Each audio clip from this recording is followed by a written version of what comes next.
I hope आप सब अच्छे होंगे। तो आइए आज का क्लास स्टार्ट करते हैं। ये एपी का हमारा क्या है, लेक्चर नंबर 9। इसके पहले वाले जो लेक्चर थे उसमें हमने क्या किया था, जस्ट प्रीवियस लेक्चर में लेक्चर नंबर 8 में मिसिंग टर्म्स को फाइंड आउट करना सीखा था। डिफरेंट टाइप्स के क्वेश्चन थे उसमें, फिर मेथड्स क्या इन्वॉल्व था वो सारी चीज़ों को हमने डिस्कस किया था। और कौन सा मेथड कहाँ पर अप्लाई होगा, किस तरीके से अप्लाई होगा, उस चीज़ को हमने यहाँ पे आपको सिखाया था। तो चलिए फिर आज कुछ करते हैं, कुछ नया क्वेश्चन जो है, ठीक है। तो जैसे कभी कभी आपको मान लीजिए 3 टर्म्स इस तरीके से करके दे देगा कि एपी में है, तो वैल्यू आप इसका फाइंड आउट करिए, ठीक है। जैसे आपका पहला क्वेश्चन इसमें आज का ये होगा कि 2p -1, 3p + 1, 11, ये किसमें आपका एपी में है, ठीक है। ये किसमें बच्चों आपका एपी में है। मतलब ऐसे भी क्वेश्चन दे देगा, 3 टर्म दे देगा और उसमें कुछ आपका अननोन यानी कि जिसकी वैल्यू हमको पता नहीं है वो उसमें डाल देगा और बोलेगा कि इसका जो अगर ये एपी में है तो अननोन की वैल्यू फाइंड आउट करिए, ठीक है।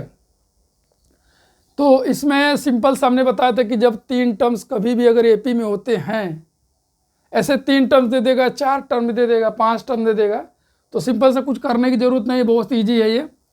कि अगर इस तरीके से देगा तो आपको क्या करना है, वही आप अपना फार्मूला अप्लाई करिए। क्या कि d1 पहले निकालिए। d1 क्या होगा आपका 3p + 1 यानी second term minus first term 2p - 1, ठीक है। ऐसे तो हमने यहाँ पर d1 क्या हो जाएगा आपका, हमने ब्रैकेट लगाया क्योंकि यहाँ पर मोर देन 1 टर्म्स था, तो ये हो जाएगा -2p और ये माइनस माइनस क्या हो जाएगा आपका प्लस।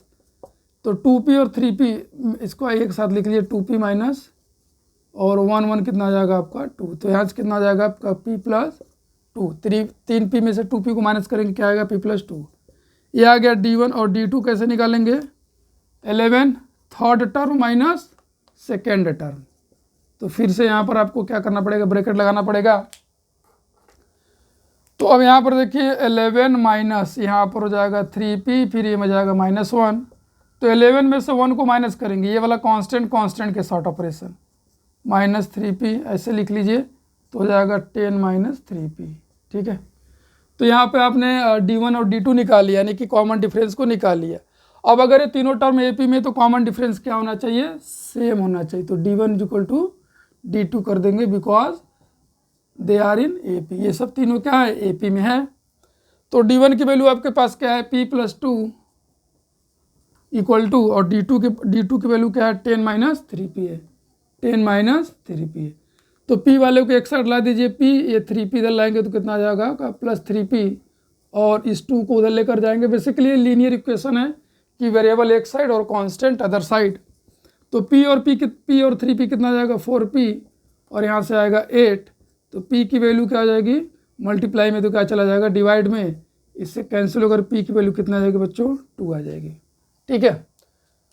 तो इस तरीके से 3 टर्म्स देगा या 4 टर्म्स देगा, उसमें कुछ अननोन डाल देगा, बोल देगा कि इसकी वैल्यू फाइंड आउट करिए, तो उसको कैसे फाइंड आउट करना है ये चीज़ आपको यहाँ पे समझ में आनी चाहिए, ठीक है।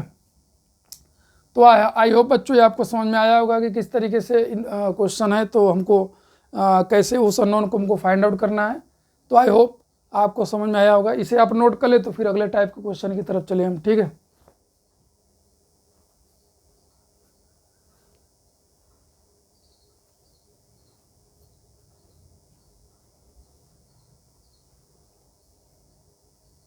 तो आई होप आपने इसको नोट कर लिया होगा।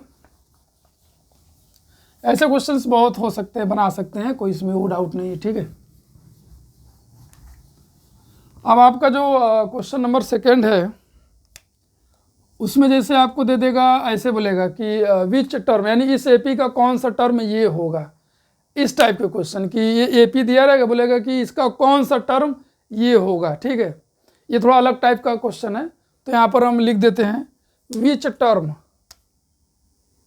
यहाँ पर लिख देते हैं कि which term of the AP, which term of the AP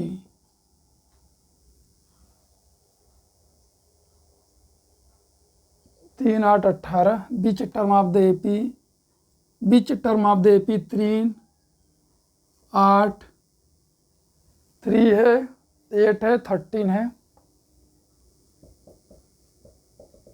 is which term of AP इतना इज 88 इज 88 है। कितना बच्चों? 88 है। तो देखिए अब एक बात आप याद रखिए, हमने बताया था कि अगर ऐसा टर्म यूज हो, how many, which term, number of terms, इस तरीके का अगर इसमें वर्ड यूज होता तो आपको समझ लेना है कि आपको यहाँ से क्या पूछ रहा है, एन की वैल्यू पूछ रहा है। ठीक है, विच टर्म ऑफ AP इतना इज इतना, यानी कौन सा टर्म AP का, इस AP का कौन सा टर्म क्या होगा? 88 होगा। तो अगर ऐसा क्वेश्चन है, इसका मतलब कि पहले आप उस AP को अच्छे से लिख लीजिए, 3, 8, 13 और 18 डॉट डॉट डॉट, इसका कौन सा टर्म 88 होगा? तो बस आपको कुछ नहीं करना है, यहाँ पर ये मान लेना है कि let nth term of AP कितना है? 18, यानी कि जो चीज़ हमको अननोन नहीं पता है वो हमारा क्या होगा? nth टर्म होगा। लेट TN इक्वल टू, यानी कि जो nth टर्म हमारा कितना हो जाएगा? 88 होगा। अब यहीं से हमको n की वैल्यू फाइंड आउट करनी, let nth term of AP equal to 88। ठीक है, तो TN की वैल्यू क्या होती है बच्चों? A plus n minus 1 into D is equal to कितना होता है? क्या है यहाँ पे? 88 है। जैसे यहाँ पर बोले, यहाँ पर क्या बोले? First term 3, second term 8, third term 13 और फोर्थ टर्म कितना? 18। इसी तरीके से कोई होगा nth टर्म। अब nth टर्म में हमारा हो सकता है 15वां टर्म हो, 16वां टर्म हो, लेकिन हमको n की वैल्यू पहले फाइंड आउट करनी पड़ेगी यहाँ से। ठीक है, तो अब यहाँ से आप देख लीजिए कि A की वैल्यू क्या होगी आपकी? 3, और कॉमन डिफरेंस कितना हो जाएगा? 8 माइनस 3 कितना हो जाएगा आपका? 5 हो जाएगा। तो यहाँ पर A और D की वैल्यू को पुट करिए, 3 प्लस n निकालना ही है, और D की वैल्यू आपकी कितनी यहाँ पर? 5 है, और ये हो जाएगा 88 हो जाएगा। ठीक है, तो अब यहाँ से आप देखिए n माइनस 1,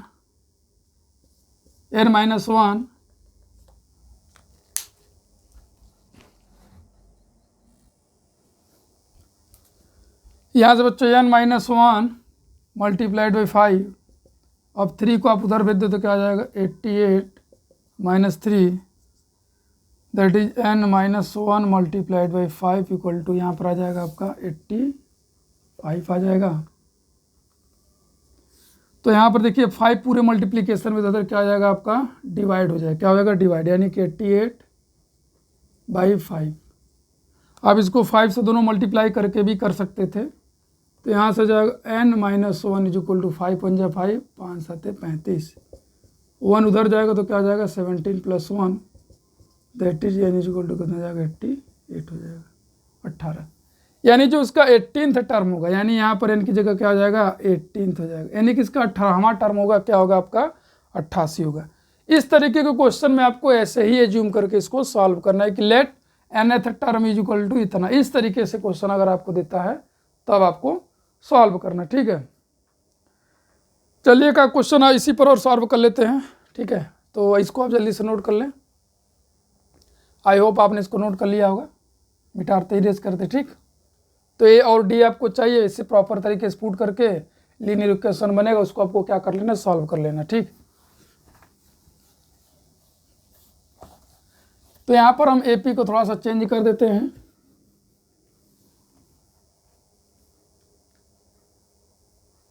इक्कीस 18 15, 21 18 15 का कौन सा टर्म? माइनस 81 होगा। यहाँ पे क्या लिखा? माइनस 81 होगा। तो which term of the AP इतना इतना इतना इज माइनस 81। तो वहीं बस वहीं आपको मान लेना, लेट इसका nth टर्म क्या जाएगा बच्चों आपका? माइनस 81। तो यहाँ से A की वैल्यू आपकी कितनी है? 21, और D कितना हो जाएगा? 18 माइनस 21, माइनस यहाँ पे 3 हो जाएगा। डिस्क्रिमिनेंट निगेटिव आने का मतलब है कि अगर आगे जो भी टर्म आएंगे वो डिक्रीज होते हुए चले जाएंगे। ठीक है, डिक्रीज होते हुए चले जाएंगे, इंक्रीमेंट उन नंबर में नहीं होगा। ठीक है, तो बस आप स्टार्ट कर दीजिए। फिर A की वैल्यू, अरे TN की वैल्यू क्या होती है? फार्मूला इज इक्वल टू 81, और यहाँ से A की वैल्यू आपकी कितनी आ जाएगी? 21, n निकालना है और d की वैल्यू आपके पास है -3, दैट इज 81। तो n-1 multiplied by -3 equal to 81 में से 21 को माइनस कर देंगे तो आपका आएगा 60 आ जाएगा। अब देखिए यहाँ पर माइनस है तो माइनस से मल्टीप्लाई कर दीजिए, उधर डिवाइड करेंगे तो हो सकता है प्रॉब्लम हो, माइनस से मल्टीप्लाई करेंगे तो ब्रैकेट का साइन चेंज हो जाएगा। तो ये प्लस है तो क्या हो जाएगा आपका, माइनस है तो प्लस, यानी कि 3 में 3 -3 का 1 में मल्टीप्लाई करेंगे कितना आएगा 3, और यहाँ पर हमने मल्टीप्लाई करेंगे कितना आएगा -3n आएगा। ठीक है, ऐसे तो सॉरी, आई होप आपको यहाँ तक समझ में आ गया होगा। तो आप इस 3 को भेज दीजिए राइट में, तो क्या होगा -3n इज इक्वल टू 60 - 3। तो यहाँ से -3n इज इक्वल टू क्या आ जाएगा 57। ठीक, तो अब -3n इज इक्वल टू आ गया 57। तो मल्टीप्लाई में है कांस्टेंट विथ निगेटिव साइन, तो कभी भी साइन चेंज हम नहीं करेंगे, ये बार बार हम आपको बताते हैं। तो माइनस साइन ऊपर चला जाएगा और इसको अगर कैंसिल करेंगे तो क्या आएगा 119 आ जाएगा। ठीक है,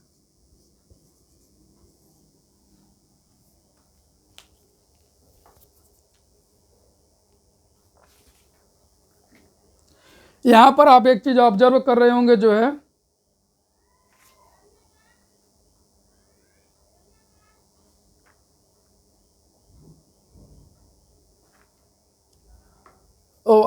मिस्टेक, यहाँ पर माइनस, हमने माइनस नहीं लगाया, माइनस है ये, यहाँ पे माइनस, तो ये हो जाएगा माई मिस्टेक बच्चों, यहाँ पे 102 हो जाएगा। ठीक है, -102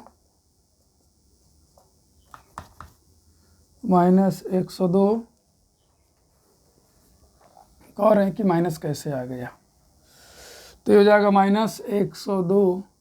तो देखिए माइनस माइनस दोनों साइड से कैंसिल कर देंगे, n इज इक्वल टू कितना आ जाएगा 102/3, तो 3 तरीके 9 और 3 चौके 12, यानी जो 14th टर्म 34th टर्म होगा, 34th यानी 34वां टर्म होगा, वो कितना आ जाएगा -81 होगा। ठीक है, आई होप बच्चों इस तरीके के क्वेश्चन अगर आपको सॉल्व करना तो बहुत ही इजी वे में आप इसको सॉल्व कर सकते हैं, कोई इसमें प्रॉब्लम नहीं होनी चाहिए। ठीक है, तो अब बच्चों इसे आप नोट कर लें।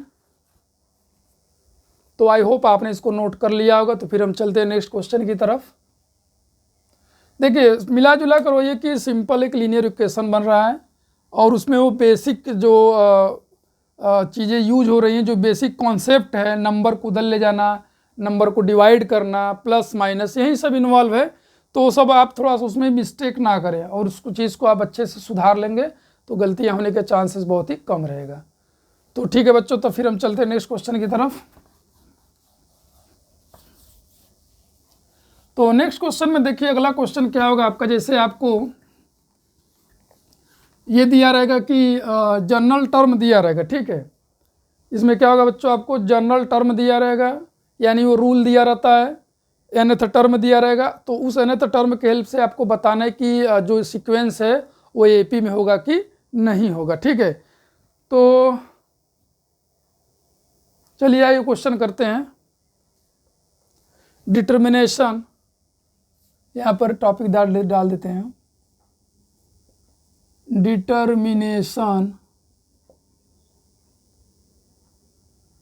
Determination of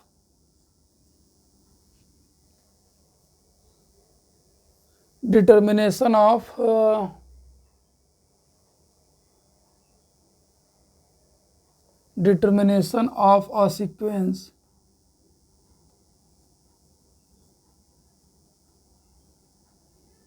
with determination of sequence whether it is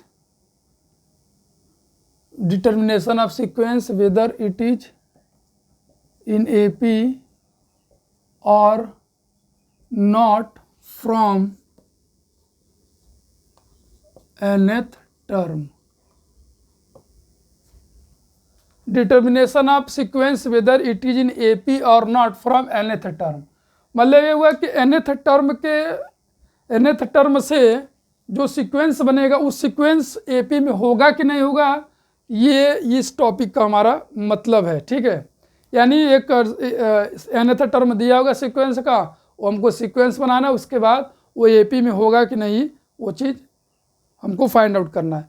तो बच्चों देखो यहाँ पर एक चीज़ हमने नोट में आपको लिखवाया था, आप डायरेक्टली देखकर बता सकते हो कि अगर मान लीजिए जो हमारा nth टर्म है, nth टर्म अगर n का लीनियर पॉलिनोमियल है, यानी कि n पर केवल एक सिंगल घात है, ठीक है, तो हमारा क्या होगा एपी में होगा, अदरवाइज एपी में नहीं होगा।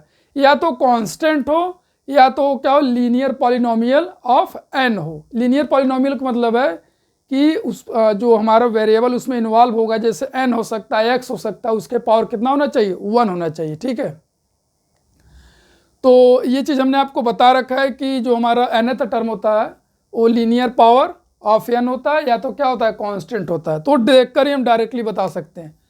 तो यहाँ पर हम क्वेश्चन लिख देते हैं कि विच ऑफ द फॉलोइंग चलिए यहाँ पर हम क्वेश्चन थोड़ा सा लिखते हैं जल्दी से।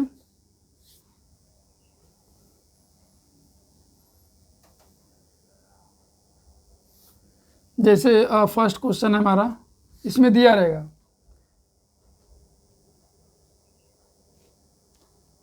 which of the following sequence from the given nth term is an AP or not, ऐसा करके दिया होगा। तो चलिए यहाँ पर हम लिखते हैं जैसे nth tn is equal to क्या दे दिया आपसे 2n + 3 दे दिया ऐसे। ठीक है, पहला तो ये तो एपी में है, मालूम पता है एकदम डायरेक्टली, क्योंकि यहाँ पर देखिए ये लीनियर पॉलिनोमियल यानी n का पावर क्या 1 है, या तो कांस्टेंट होगा तो लीनियर पॉलिनोमियल होगा। तो चलिए फिर निकालने स्टार्ट करते। t1 इज इक्वल टू कितना हो जाएगा, यहाँ पे लिखेंगे तो t1 और ये हो जाएगा। यहाँ पर आपको बताएगा कि n क्या है हमारा, एक नेचुरल नंबर है, n क्या है हमारा प्राकृतिक संख्या है, n is n natural number. ठीक, n इज इक्वल टू 1 रखेंगे तो आएगा 5, n इज इक्वल टू 2 रखेंगे तो आएगा 7, n इज इक्वल टू 3। अब दो का डिफरेंस आने स्टार्ट हो गया तो हो जाएगा 9, डायरेक्टली लिख सकते हैं 11। ठीक, तो अब इससे जो सीक्वेंस बना वो क्या है 5 - 7 9 11 ऐसे डॉट डॉट डॉट। ठीक, तो यहाँ से जो d1 आएगा वो क्या होगा t2 - t1 हो जाएगा, और वैल्यू कितनी होगी 7 - 5 दैट इज 2। d2 आएगा t3 - t2, ये तो फिर जब आ जाता तो हमने आपको चेक करना सिखाया ही है। तो ये हो जाएगा आपका 9 - 7 दैट इज कितना हो जाएगा 2, और d3 आ जाएगा वो क्या होगा t4 - t3 that is 11 - 9 is equal to 2। तो आप यहाँ पर देख रहे हैं कि d1 is equal to d2 is equal to d3, आगे ऐसे चलता चला जाएगा। तो इसका मतलब है कि यहाँ पर लिखेंगे यस एपी में है, it is in AP, it is an AP, यानी कि जो आपका nth टर्म सीक्वेंस का दिया हुआ है ये एक एपी को फॉर्म कर रहा है। ठीक है, तो यहाँ पर स्टेटमेंट में कैसे लिखेंगे the given nth term of an sequence is form an AP, ये इस nth टर्म में से जो सीक्वेंस बनेगा वो क्या होगा आपका एपी में होगा। तो फिर से मैं एक बार रिवाइज कर रहा हूँ कि किसी भी सीक्वेंस का या प्रोग्रेशन का जो nth टर्म है अगर वो लीनियर पॉलिनोमियल है, यानी कि जो वेरिएबल के पावर है वो 1 है या तो कांस्टेंट है nth टर्म, तो हमारा क्या होगा वो आपका एपी में होगा। ठीक है, जैसे आज के क्लास में एक लास्ट क्वेश्चन जैसे सेकंड में कि tn को केवल ऐसे 4 एक कांस्टेंट दे दे। ठीक है, मतलब वही हुआ कि आप यहाँ पर 1 रखे 2 रखे जो भी रखे हमेशा क्या आएगा 4 ही आएगा, पहला टर्म लास्ट तक पूरा क्या आएगा आपका 4 ही आएगा। ठीक है, 4 4 4। तो आपको पता है कि कॉमन डिफरेंस क्या आने वाला है, कॉमन डिफरेंस आप d1 निकालेंगे 0 आएगा, d2 भी निकालेंगे 0 और d3 भी निकालेंगे 0 ही आएगा। अब देख रहे हो कॉमन डिफरेंस क्या है आपका 0 0, यानी कि सेम है, तो ये भी किस में हो जाएगा एपी में। तो वही मैंने बोला ना कि आपका जो है कि जो nth टर्म है वो लीनियर पॉलिनोमियल है ऑफ n, या जो भी वेरिएबल इसमें इन्वॉल्व हो रहा है वो लीनियर पॉलिनोमियल है तो कांस्टेंट है, तो उससे जो सीक्वेंस बनेगा वो सीक्वेंस किस में होगा बच्चों एपी में होगा। तो आई होप ये आपको समझ में आ गया होगा कि किस तरीके से जो है यहाँ पे क्वेश्चन को सॉल्व किया जा रहा है। तो आप इसे नोट कर लें। तो बस आज के क्लास में इतने ही, फिर हम मिलते हैं नेक्स्ट क्लास में, जिसमें हम क्या करेंगे, इस टाइप के और क्वेश्चन लेंगे जिससे आपकी क्लैरिटी अच्छे से बन जाए। ठीक है, तो चलिए मिलते हैं नेक्स्ट क्लास में। आज की क्लास में बस इतने ही। जय हिंद, जय भारत।